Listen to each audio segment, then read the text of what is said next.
Well, welcome to Inside Leduc. My name is Tarah Flynn, and our guest today is Clarence Shields, the owner of Blackjacks and many other businesses here in town. I just wanted to create Inside Leduc so that we can get behind the support local program and really find out who it is we're supporting when we shop at these businesses. So thank you so much, Clarence, for being a part of this podcast. There's not, I think, person who's grown up in Leduc who doesn't have a memory of being in one of your family's establishments over the years, because there has been a few and many. So thank you so much for creating such a staple for our community and for joining us today on this podcast. Well, thank you for supporting local, because that's what it's all about, supporting your local neighborhood and your local communities and your local charities. Yeah, it's great. Yeah, well, thank you. So, being the fact that your family has been in this community for so long, did you know that you were just going to take over some brains and start leading your own, or how did that work for you growing up? How did that work? Well, I actually got my first taste in business right out of university. We grew up in Fort McMurray. And in Fort McMurray, when we first moved there was only 3,500 people. And this was in, I hate to say it, but the mid 60s. And so I grew up in Fort McMurray. And when I was going to university, I finished university at the U of A. And when I finished university, my dad says, "Oh, come back home and help me with this new business venture I'm starting." I went, "Oh, Dad, I want to go," because I had been accepted to go to university down in the States. "Oh, please, please, please," he said. So I came up and we started an A&W in Fort McMurray. Well, needless to say, after the first 6 months, I went back to my dad and I said, "Okay, I'm all scheduled to go. I want to go, finish school." He said, "Oh, I'll make you a partner." And that was it, after he made me a partner. So in Fort McMurray, I cut my teeth in the business community. I had 6 restaurants and a nightclub, a team of about 350.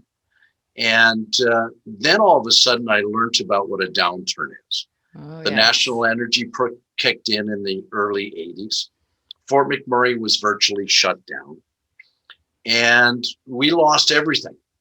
So it was a chance to sort of restart. And believe it or not, I started working as a receiver. I would go in and help the banks deal with issues that they had in the hospitality industry. And as a result, I got hired to come to this little community called Leduc. Yeah.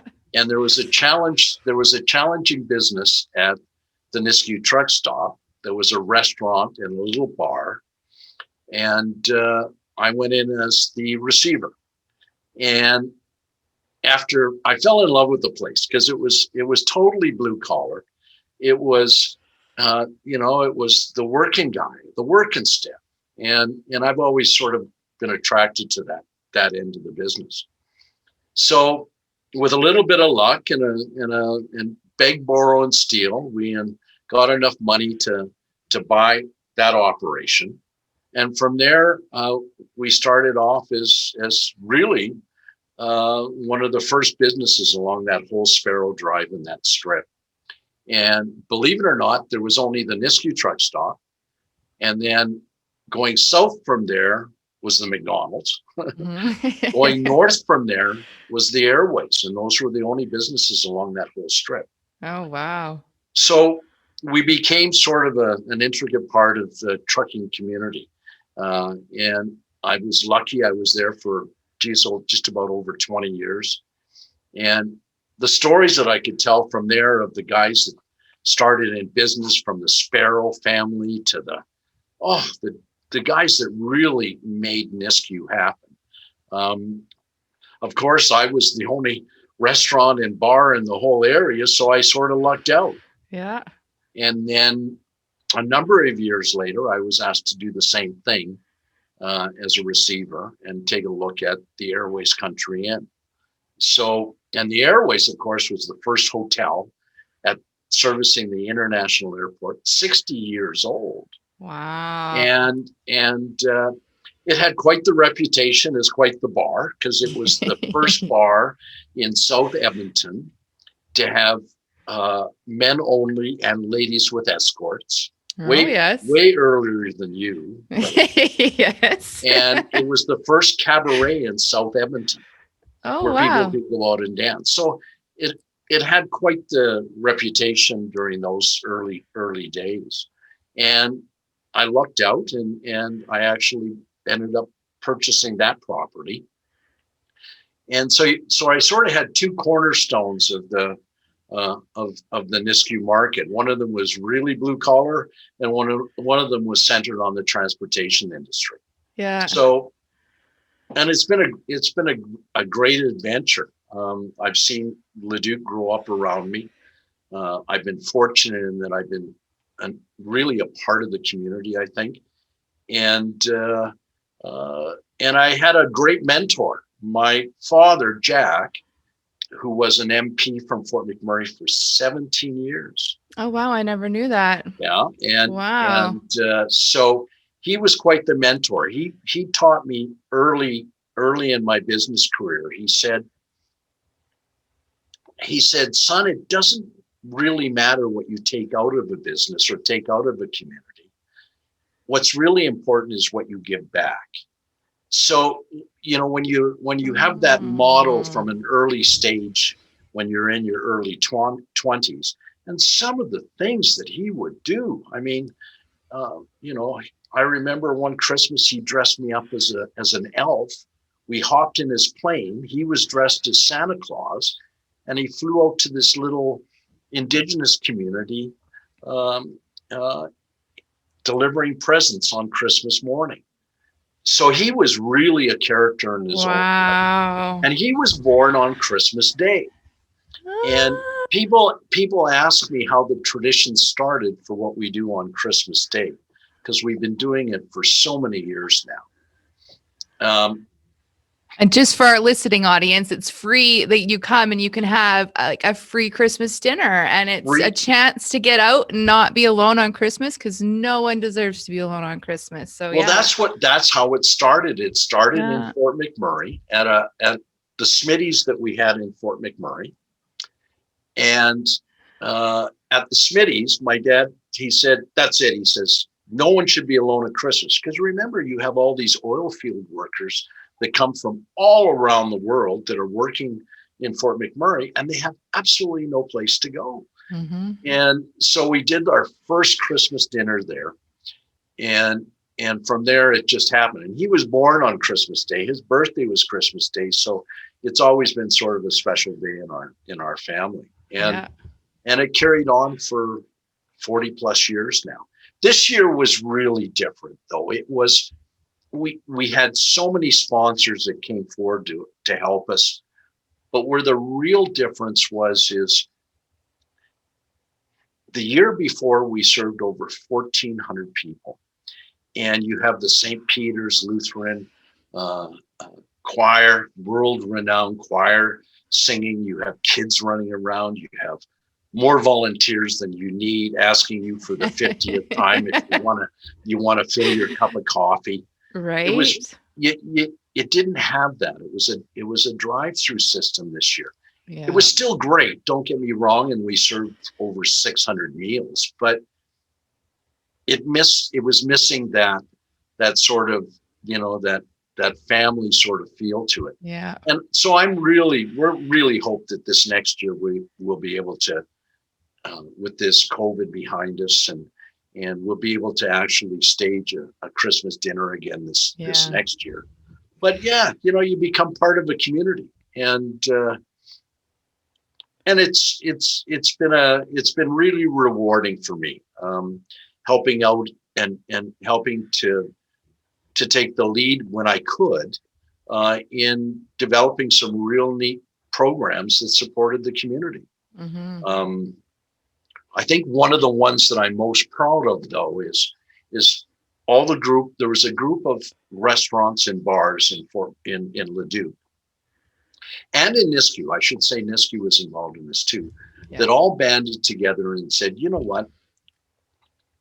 We have VLTs, we're gaming establishments, but we're going to give back to the community. And for close to 15 years, we did that. And a lot of people don't know this, but one of the main reasons the ball diamonds are where they are and the concessions and all of that was from funding from our VLT operators. Oh, really? Saving the outdoor pool was the initial money to save it. All came from the VLT operators. So as a group, and that includes so many operations in Leduc, but we figured we contributed probably $1 million back into the community over those 15 years, building everything from playgrounds to supporting teams going to world championships to you name it. And that was really a lot of fun in doing that. Of course, times have changed now, but you can really have an impact on the community if you're able to contribute and help them raise money. Mm-hmm. Most charities don't know how to do that. And if you can I think that's part of our success at Blackjacks. A major part of it is that we've now become a venue that helps these charities raise money and be that site to do that. And examples of that would be the Ride for Dad. I mean, we attract 1,500 to 1,800 motorcycles every summer. Yeah. The Ride for Mom, car shows, all sorts of things that, because of the size and the area we have, we can do that. And we get a great thrill out of it. It's a lot of fun seeing these events take place, and people are happy and they're making money, and their charity has walked away with $10,000 or $15,000 or $20,000. It really does make it worthwhile. And those same people who, it's funny, you talk about supporting local and how important it is. Our industry, the hospitality industry, has been virtually devastated. Yes. And these are the same sort of businesses that you go to and you ask for that sponsorship for the hockey team or for, the Girl Guides or for whoever it is. Yep. And those companies are really hurting right now. I bet you I know in my career, and I've been in the hospitality industry now for, all my life. And this is probably the toughest challenge I've ever seen for our industry. You can't just totally shut down. No. And I think that's probably is the hardest part about, I think, what all of us are going through. It's that we've had to let so many of our team members go on unemployment insurance and lay so many people off that it really has had an impact in our community, and a sad impact. Yeah. And when you're dealing with charities all the time, which we do, you get to know what's going on at the food bank. You get to know what's going on at Rise Up House. You get to know the challenges that they're facing, and you get the reports on all the ugly stuff that you don't hear about in the newspaper or on the radio. And, it's hard to watch those charities sort of flounder right now. And so I'm more excited about getting operating again so that we can get, back to helping those charities in need and making things happen for them and for our community, So if I was a charity, could I just come to you guys and been like, I'm trying to think of an event, and then you guys kind of help integrate, or do I have to come to you with a plan? Well, do you know what? I wish I could take the lead on that, but my daughter, Krista, she is the coordinator for all these events. Okay. And her education actually gives her those tools. And nice. And she's the one that coordinates events. She's got some pretty stringent guidelines on how we do it. But every time she organizes an event, it ends up being an event that it gets staged year after year after year. Oh, So beautiful. Yeah. it's like St. Patty's Day for the firefighters, the ride for dad, the ride for mom, one broken biker, the car shows. There's so many of those things that just take place. Hmm. And so she's the one you contact to, and it really sort of spurred off. uh, we watched so many community charities that would spend $3, $4, $5,000 before they even started the event, because they have to have a liquor license, they have to have a license for 50/50, they have to have Yeah. security, they have to have insurance, they have to have all those things that they need before they can even get started. And God forbid if you have alcohol involved, it adds a whole different story to it all. Yeah. So we solved that problem that these charities have, because we have all of that. We have our licenses for 50/50s. We have security. We have shuttle service. We have all of those things that make it a safe event to take place in a big facility. And Hmm. and since we're licensed inside for up to 750 people, we can stage big events. And so we've been really fortunate in that we've attracted a certain clientele, and we are known for putting on these fun events, right? Oh yeah, for sure. I've had lots of people who have went to that St. Patty's Day one, and oh my goodness, that's all they could talk about. They were just so excited for it, and Well, I'm sure, hopefully, they'll be excited when it comes around again, because it was the place to be. it was the place to be, and the we their some of their events have raised money for the firefighters for the first Yeah. pipe and drum band that we got here in Leduc. I mean, which Wow. is great. We finally have our own band. Do you know what I Yeah. mean? For when we do have a parade. So, Yeah. it's all part of, supporting the community.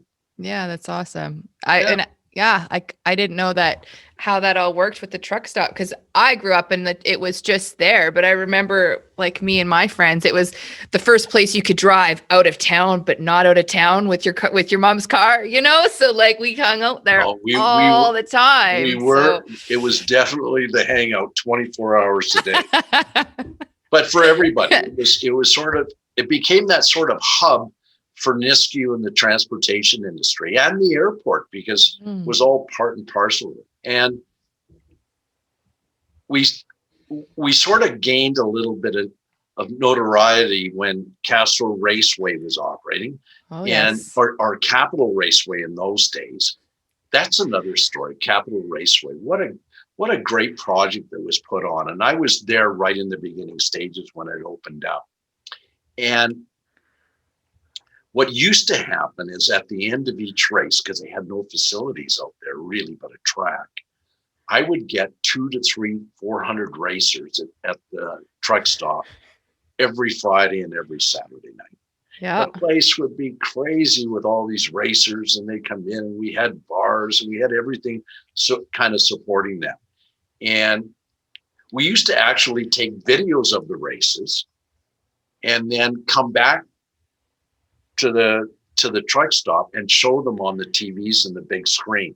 So everybody would come Ah. in and they'd see pictures of themselves driving their cars. We had so much fun. And then when it went into receivership, um, we couldn't let something like that die in our community. I mean, it was just too Hmm. important.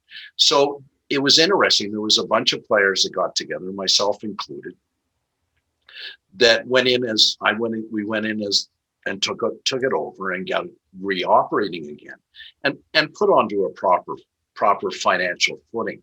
Yeah. And of course, I was the only one with food and beverage experience. So I Yes. ended up for 3 years doing, not 2 or 3 years, doing nothing but sort of overseeing the food and beverage side until I just couldn't do it anymore. So, Yeah. and but Rob Reeves, who actually owns the track right now, has become one of my closest friends just through that relationship with the racetrack. And, him and I were talking about it to just a couple of weeks ago. He contributed over $100,000 back to the community this year with his magic lights. Wow. Yeah. 80 some odd $1,000 to the stars and another 20 or 30 odd $1,000 to the food bank. So I'm sort of just proud to be associated with people that have taken into account that it's what you give back that counts, not what you take out. Yeah. So there's a lot of real good people in the community that I've had the chance to grow up with, right? Yeah, for sure. That's amazing that that they were still able to keep it on. Because as a like a bystander, you're wondering because it's their moments and there's things that happen every year for our community. So it was so nice to see that it was still able to happen and to take part. And impressive how much business that they still got to be able to give to charity. So that's fantastic. Yeah, it's exciting.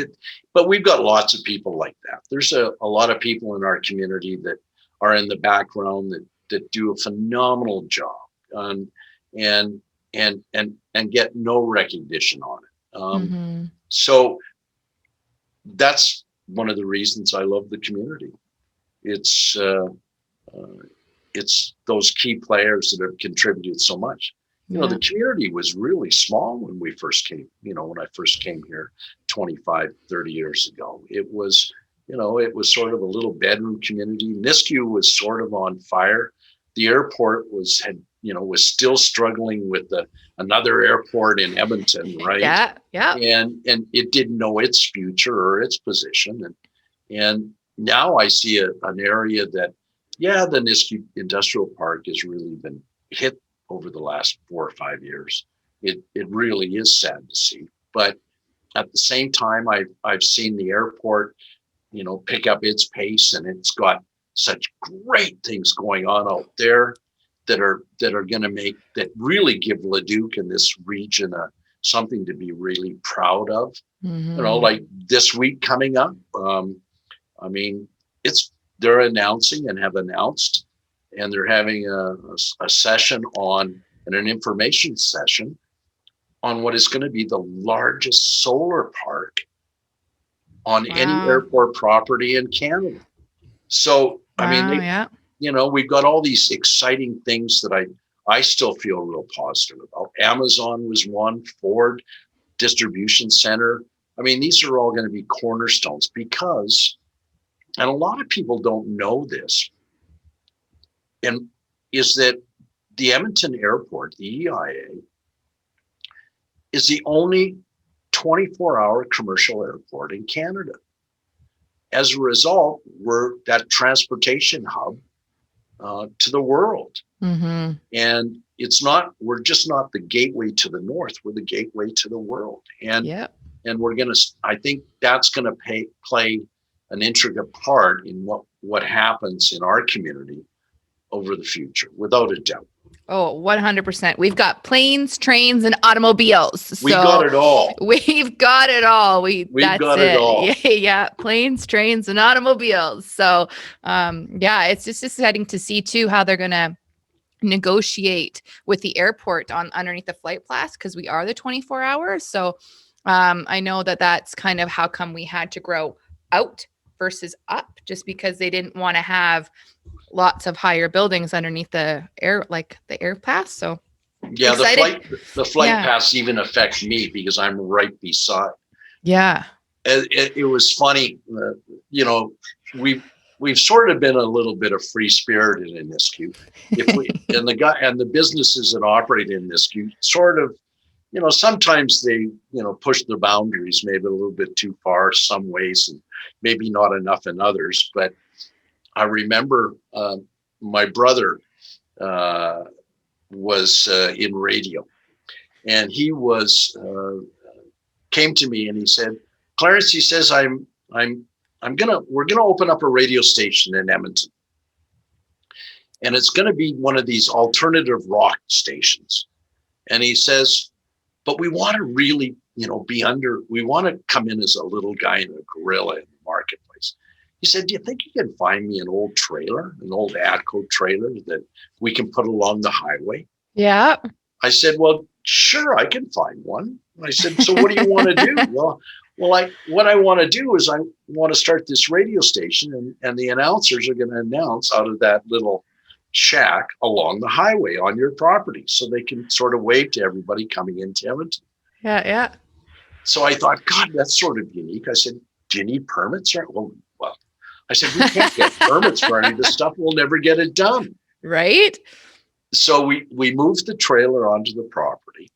We painted it orange, and it was where Sonic did their first broadcast. Yeah. Sonic 109, 102.9.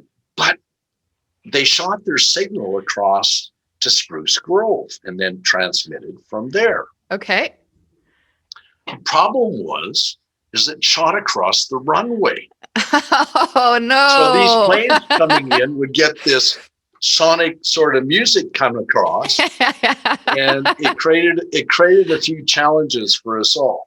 Oh yes. But it was probably one of the most successful launches in radio history in Edmonton, without a doubt. But I would have all these neat bands that would be coming to see us. Yeah. Like Biff Naked, and it was just really neat. That they were all trying to, be that new voice in alternative rock. Yeah. And they've been now there for years, right? Oh wow, I didn't realize that was family for you, because I remember when that happened, and it was like a big moment. You're like, oh, the Niski's starting a new radio station, and you got to check it out because it's local, and I remember it being a really big deal. So that's pretty cool that was your brother. Yeah, my brother, and he's been in radio all his life, and him and I have always been in sort of the entertainment business together. Yeah. As kids 18 and 19 in Fort McMurray, there was no entertainment. So we used to bring in concerts.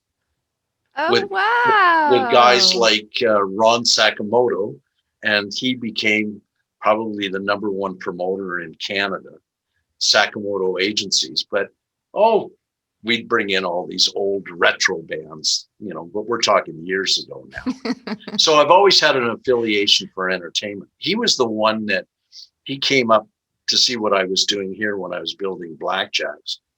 And he said to me, he says, okay, if you're going to build a stage and you're going to build a sound system, don't cheap out. Do it. You got to do it right, so that when these bands come in, they've got great sound. They want to play at your place because you make them sound like rock stars.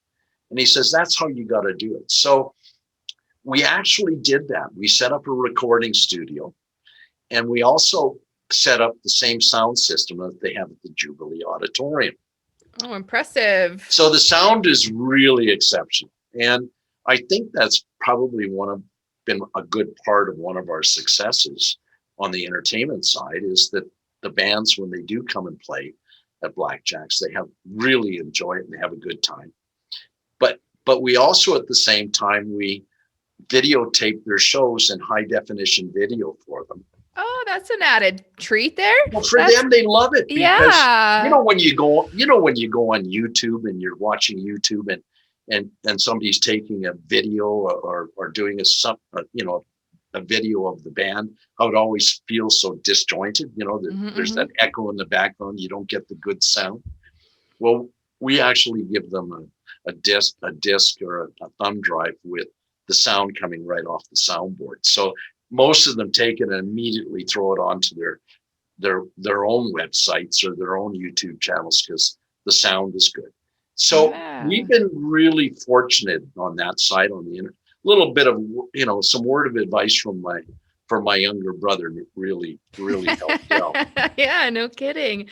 So what was that transition like when you went from the truck stop to where Blackjacks is now? What was that conversation and what transition like? Well, it was time. What happened is, in the trucking industry, when you have a facility that you put on big events, people tend to forget that you need lots of parking.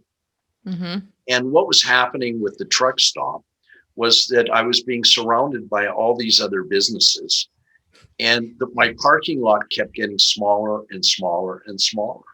And Okay. if you're only able to accommodate, if you're only able to accommodate 20 or 30 or 40 trucks, well, then you're really, all you are is what I call a roll through. All you're doing is a grab and go, Okay. where, Yep.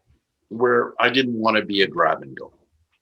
I wanted to be uh, a place that could put on big events that we could sort of stretch the limits, um, and try to really do some fun big stuff. Mm-hmm. And you can't do that without parking. So we ran out of parking there, and so I decided, well, it's time. I'm going to build my own facility. I'm going to build it how I want to build it. And so we just started building it. And it's funny, but what yeah, people ask me, well, geez, you did it all out of post and beam. How did you do that? Where did you get all these posts and beams? Well, Yeah. there was a guy named Pat Wilson who had Camex, and he's just down the Okay. road. I mean, he was probably one of the most significant developers in Nisku, and a real close friend. And he rented all the property that Blackjacks was on, and that's where he sold his heavy equipment. That's how he started selling his heavy equipment and trucks and trailers on my parking lot. He would rent from me. And we of course became really good friends, but to separate out his vehicles, and so they didn't bump into each other, he got these 70 and 80-foot cedar power poles. Okay. And Yeah. there was about 100 of them in the yard. So when he ventured off onto his own property, here I am with all these cedar logs. So I brought in a portable sawmill. Wow. We Okay. cut them up, and Yeah. those were the timbers that we used for building Blackjacks. Oh, that's so awesome. Yeah, so Yeah. recycling at its very early stages, right? Yeah. Well, you walk into Blackjacks and it's so unique and warming and comforting, brought by all that wood. Like it just feels so inviting and welcoming, and it's so big. And I can really see like that wanting to host those kinds of events when you created and built it. So like it really stands out what you're doing now and how you built it, and that vision. Well, Yeah, for sure.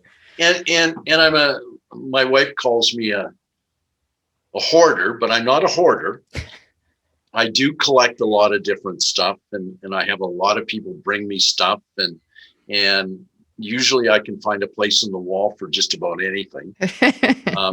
But over the years, you just collect stuff, right? Mhm. And it's traditionally from your customers, or going out and doing a little picking once in a while. But um, I I it I'm amazed, always amazed. I can always tell a new person that comes into the place, because they're looking around like this at all the stuff on the ceilings and the walls. And because the place is so big, Yeah. you know, I see them wandering around just looking at walls.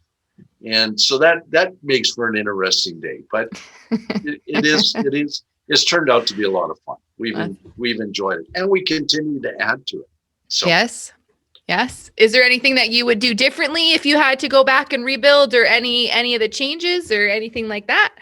well, I probably would have made it bigger right from the very start. Mm. We've been open now for a little over 10 years, 11 years, and we've expanded it 3 times. First was expanding it to increase the bar and the entertainment side. Then another time adding on the 2 outdoor patio areas and closing Mhm. all that in. And recently putting in showers and a laundromat and for the transportation industry. Yeah. Because that industry is vital. People, I'm always amazed at at how little people know about the trucking industry and the important role it plays, but it really plays a significant role in our country.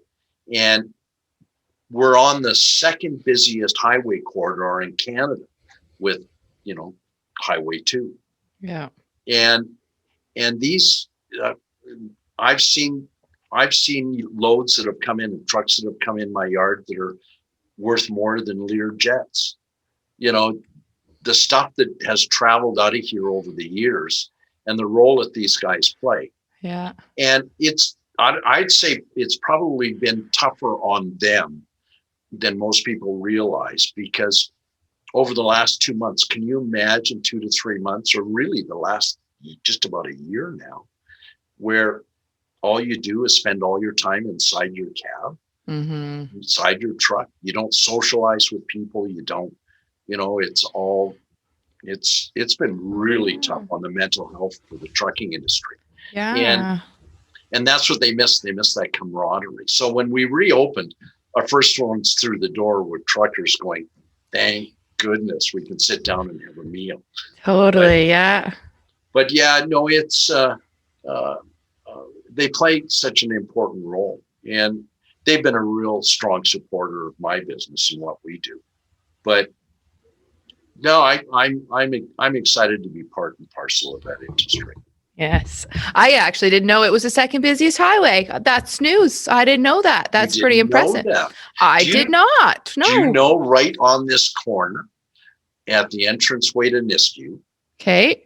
And just north on 625 and Highway 19, the property that I look at across the street on the highway here. Yeah. Close to 90,000 vehicles a day. What? 90,000 vehicles a day. So we are, and between here and Calgary, this and Iron Mill are the two highest traffic spots on Highway 2. Oh, wow. So we really are at the center of the hub. You can go east to Fort McMurray to Highway 21. You can go west on 19 up to Devon and 625, which is the pathway going up to Alaska. We are here in Nisku at the crossroads of really northern Alberta and British Columbia. Yeah, for sure. So it's Leduc is in a great spot. No, I agree. For future development. I agree. And it's also like with that Asian market, if they can market to that for the airport too, just to get the Asian market goods in here. And then we got train, planes, and automobiles to disperse it all over North America. Well, they're actually doing that. A good friend of mine Carl Rosano built that transportation warehouse out at the airport. Oh, okay. And there's another unsung hero in our community, Carl Rosano and the Rosano family. You've seen their, I always used to joke, his turquoise trucks. Who would have had a turquoise truck? But anyway, noticed. Yeah, he definitely is noticed. But they're one of the largest trucking companies in Canada, and a great team. And his son has taken over, but Carl was and still is a major player in the Alberta economy. But he had the foresight to make that investment in that warehouse facility, and he was telling me that they've got a freezer in there, a big. I can't remember how big it is. It's a massive walk-in drive-through freezer, and they bring pork loins in from Manitoba. Really? that get shipped out at nighttime on the planes that are heading to China and Korea. Oh wow! And I asked him about it. And he said, yes, this is steady business now. So I think you're going to see more and more of that in the agricultural side, where we're going to see some of our products, because he was telling me, and a bunch of the team members like Myron, who's another, probably one of our, at the airport, Myron Keenan is probably one of our greatest promoters in the region. He Mhm. travels all over the world. He said, well, what's happening in Asia now is they have real faith in the sticker that says it's been Canadian inspected. Oh, wow. They That's don't have that's they don't big. that they don't have that same respect in Yeah. Asia for the the inspection process there. Yeah. So there's been a real demand for Canadian meat and pork products, which Oh, is wow. a lot of people don't know that. No. And you know what? You need to know that there's those shoots coming, right? Like we need to hear that there's shoots coming, and that's so exciting to hear. I never would have thought about that big freezers and stuff, but that's pretty cool way to invest in that early and to see the vision of that so early for him. So, Well, I think the airport a lot of it has to do with the vision that the airport has. mhm. They've got a vision there to make it a one of a kind, unique, business friendly environment, Mhm. and that's what they've done. Everything from one of the first drone programs transporting goods around the airport to um, even even the Edmonton firm that actually developed and with the airport's guidance those heaters for jets, the heaters for keeping engines on planes warm, Okay. and they're built at the airport. Oh, So there's really? there's lots of neat stuff going on in the area that maybe people aren't aware of, because sometimes it's real easy to get caught up in the doom and gloom that Mhm. we as a province have been going through the last 3 or 4 years. Yeah. So, but there is some good stuff. That's it. So when you talk about vision, what's your vision for Blackjacks moving forward now for you? Like, what does that see? What do you see? Well, I think I'm really pretty fortunate. I have um, all three of my kids have all grown up here in Leduc. All three of them play an integral role in what our business is. And my daughter Krista um, has been working alongside me since she was about 12 as a little bus girl, and she's got a pretty good handle on what goes on here. She tells me what to do. My son, on the other hand, has been busy um, with probably, well, not with it. It's the largest cannabis retail store in Alberta, 6,500 square feet, Oh, and wow. he's got his business operating right next door. Um, Recognized as one of the highest volume independent stores in the province. Beautiful store. Wow. He's done a great job there. And then my youngest daughter has works with us on social media and with regards to our digital billboards that we have along the highway. And that was interesting. Setting up and being the smallest independent digital billboard operator in the province. Oh, wow. Yeah, which has really been sort of an exciting adventure. I know when people drive by, they see even on the boards now how we have a support local program, and Yep. we do that, and it's been a real neat vehicle for us to sort of support those charities in our community, and at the Mhm. same time, make enough money to pay the bills to operate them. Yeah. And so I'm pleased to say my daughter has been a real help in helping us manage and maintain that. So they're all sort of independent and have got their own sort of business. So so what's next steps for me? Well, I can tell you what my wife says. And, Yeah, and right? my What does my she wife say? my wife has been a doer for the last 10 or 15, well, really just about 15 years now. And she's been involved in the Leduc Art Club, Oh, as yes. as Yes. well as the new foundry that they've Okay. done at the rec center. So, and she's quite, I will never tell her this, but she's quite the aspiring artist herself. And well, I've been able to sort of emerge myself in the business community and supporting local and doing all of those things. She's found her passion, and that has been supporting the art community. And after all these years, like I was so proud of her and the rest of the committee that all got together. They finally have a home at the Leduc Rec Center, and they just got in there, and then they got shut down with COVID. You know, but I've seen, I've seen the start of the gang that got together and put on the first Leduc Art Walk downtown Leduc, which was, I mean, wow, what an incredible community project.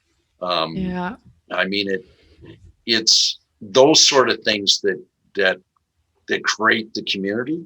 It's those, volunteers that come out and stage those sort of events, Yeah, for sure.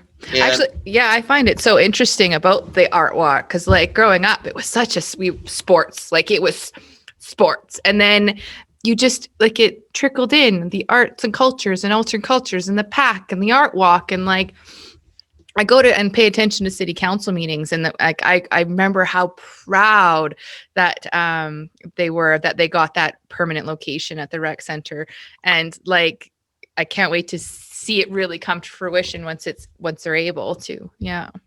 Well, it really is they finally have a home, and I think as time goes on, the arts always plays an important part of our community role in our community.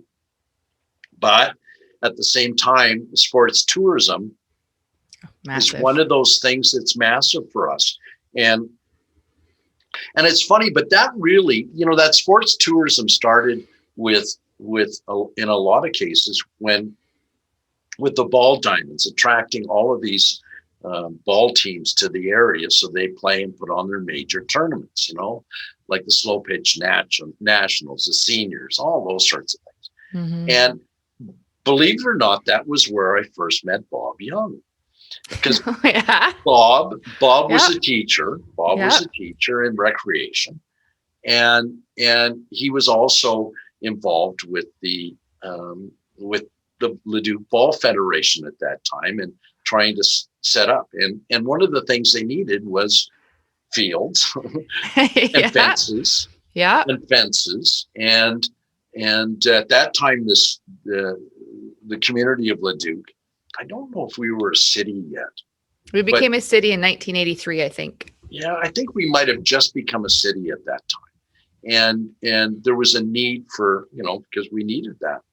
And he came to us as the VLT operators and said, Clarence, can you help us out with a whole bunch of money so we can get these grants? Yeah. And from there, with the seed money, they built the concessions, they built some of the actual diamonds, and it sort of started the ball rolling. From there, they've got an incredible facility. Yes. That has been really, and to the team, there's an effect that I think goes to show you how one item can affect the community so much. The sports teams that would come in would need a place to stay, so they would support our local hotels. The sports teams coming in would need a place to eat, so they would support all the local restaurants, and they would, they all sort of fed on each other and helped each other out. As a result, you had, key people in the community helped sponsor different areas in the rec center, from the pool to this, to this, to this. And I think that's what really makes a community, is the people all chipping in to contribute back and realizing that when you do that, the synergies of the community just sort of continue to grow and grow and grow. And that's what's missing. We're missing that this last year. We're missing those hockey teams that come in that need a place to stay in. So if there's ever a time to support local, it's now. I agree. They need your support. Don't get me wrong. The big players in the market will always be there, but it's that ma pa, that small business person that adds sort of that diversity to the community that makes it interesting. Yes, absolutely, for sure. Otherwise, you wouldn't have things like an art walk, or you wouldn't have things like a I mean, you wouldn't have the outdoor pool. You wouldn't have a whole bunch of things, right? Yeah, no, I can firmly agree, which is why I really wanted to create this podcast so that we can really get to know who these business owners are and the passion that it takes to start a business. Like you don't just flip a switch and your business goes on. Like Oh, yes. there's plans and vision and passion, and how do you get through the hard days? And like, I really wanted to create this for them as people to promote their business versus the sign I see when I drive. Because as a consumer, I see the sign. I really wanted to create that connection from the sign to the person who is driving that. And well, I think that's been, that's really, you have to understand, I'm probably one of the largest independent restaurants and bars in Edmonton. Mm-hmm. And the only reason I believe that I've been successful is because of the support I do to the community. When your son Johnny hockey team receives money from the local restaurant or hotel, or they see that you're actively participating in helping their community either create awareness or generate revenue to support their organizations, people remember that. Mm-hmm. I think they do. And I think what they do is they say, you know what, I have a limited budget, but I'm going to support the people that support me. And it's so the rewards that I've gotten have been tenfold as compared to what I've given, as far as I'm concerned. And I've had a real unique opportunity to meet a lot of incredible people in this community. And I think that's what sort of makes it fun. And you can fool around, you joke around with these guys. Yeah. There's so many things that go on in the community that are under everybody's radar screen. And Yeah. that's what I like about it. It's exciting to be around those people. I just find it such a amazing thing that when you talk about someone, you're like, oh, they do this, and they're such a good friend of mine. Like, it really speaks volume to you in the connections that you make with people, that you create such friendships and you create such camaraderie. I said the word wrong, but like friendships with everybody and that community, and that you as much as you're getting, like, you do give, and you create that environment where people feel welcome and want to be in your space. So, well, you know what? There was another little story. There was, they had an economic development group in Leduc, which really sort of started. And it was, I don't know, you probably have heard the name of Pat Clack, and the family that owned, this is awful, I just forgot their name. They own Leduc Truck Service. Okay. Yes. Big promoter and supporter of the community in so many ways. But Pat had this vision of really driving this area and making people aware of Nisku and Leduc and what we have to offer in the airport, that she was a leading force in setting up these ambassador breakfasts. I don't know if you remember that, but I think it was at least once a month, we'd have this ambassador breakfast or lunch, and we would attract people from all around Edmonton, all the different, business people, all sorts of people. And we'd end up with 400 or 500 people. Wow. And these are all people that make decisions. And in those days, we were given a little ambassador card and had a license plate. So our whole role was to do nothing but go around wherever we went and brag about how great our community was. And I think that program was probably one of the best programs for promoting our region, because it forced business people from other regions to come and see what we had to offer. And it was a real neat vibe. You'd go to these luncheons and, every banker would be there, every lawyers, accountants.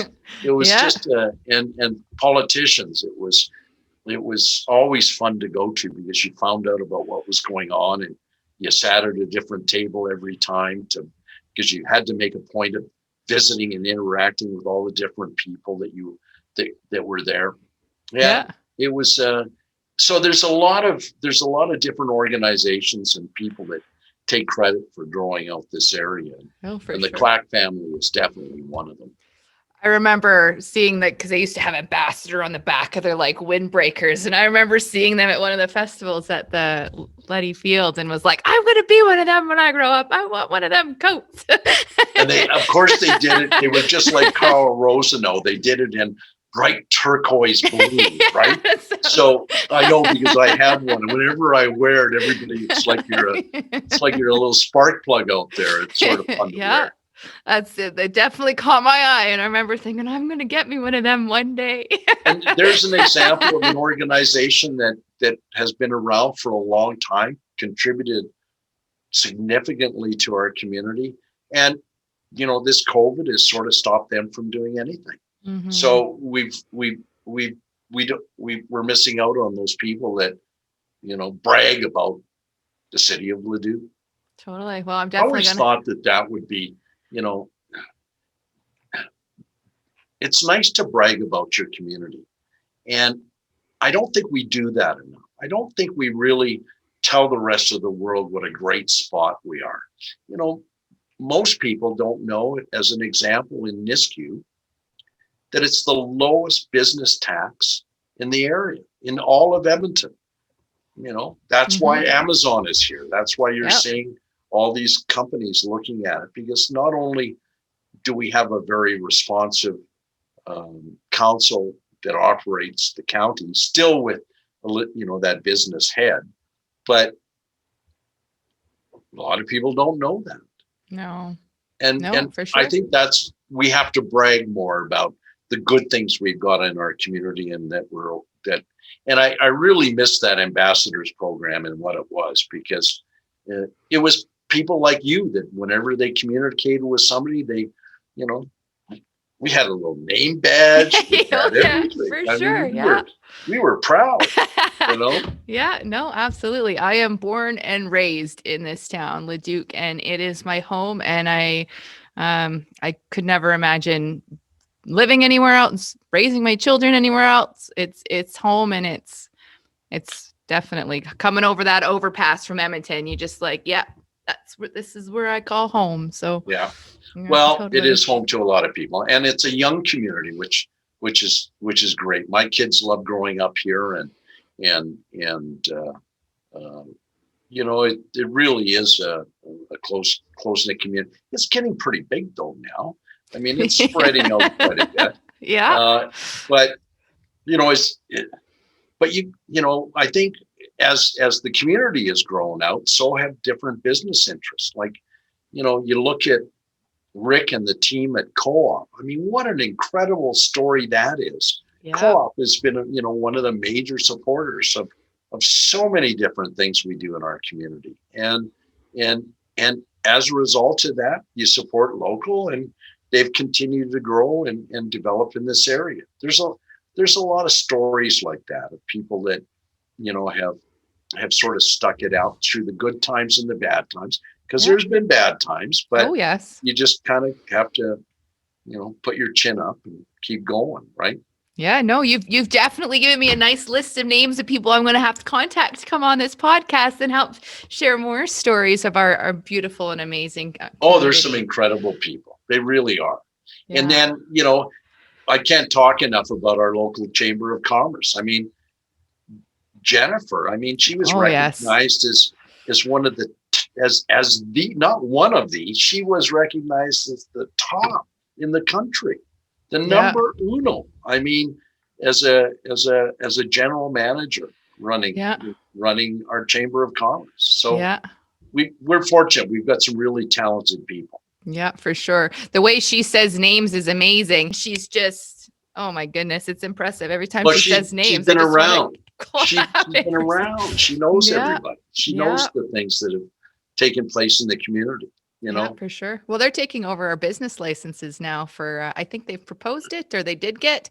So that's going to be a nice value add for our business community because in your business license, you're going to get, but I can't remember if it was voted on or if it was just presented, but that then you're going to get access to the chamber and all of the extras that they put on for like our community. You'll get all those value added when you get a business license. So I really hope to see that come through for all our businesses because they do some amazing things and it'll be really amazing to see it included as a part of our business license and something that you have to get separately. So Yeah, there's some pros and cons to both. yeah. And as there always is in everything. But the chamber definitely represents us well. And that whole team over there is and I feel sorry for them because they've been, they haven't been able to stage all these neat events that they do every year. And those were all business community events. Oh. So hopefully this summer and into the fall, it will start to loosen up a bit if we, nice. as we get through this COVID challenge, right? Yeah, no, absolutely. That would be fantastic. And I would really hope that we've had a list of questions and I didn't even get to ask them because it's been such an exciting conversation. So I do hope that you'll be our guest again here at, on the Inside Leduc podcast. And I really so much appreciate your time and everything that you've done and the community that you've created and the space of that you've given our community, but also all those people who are traveling through Leduc and Nisku and I can't speak. Thank you very much for it's been a lot of fun, but again, at the same time, special thanks to you for creating this podcast so that people are aware of the great bragging rights that the city of Leduc has. And that's what excites me. I think the city of Leduc, I couldn't imagine being in one spot that I think has a better opportunity for growth and development in our province. We are there. We are at the crossroads of the transportation hub for all of the world. All we have to do is take advantage of it. So yeah, no, for sure. I've been a member of the Real Estate Investment Network for the last 10 years now, and they've rated City of Leduc number 3 over Edmonton and Calgary, and then Leduc for like the best place to invest. Just given the fact that there's so much opportunity here that for a small town, we have big town opportunity. So yeah. So if I could say one little message to all my friends out there. Yes. The message would be support local. They're the ones that keep everything moving in our community. And if there was a time that they need it most, it's right now. Support those businesses that support you, because some of them, I hate to say, are gonna fade away. We want to keep as many as we possibly can at home in Leduc. Yes, I do. Well, thank you so much again for all your time, and I really appreciate it. And we'll definitely have you on as a guest again. So thank you so very much. Take care. You too.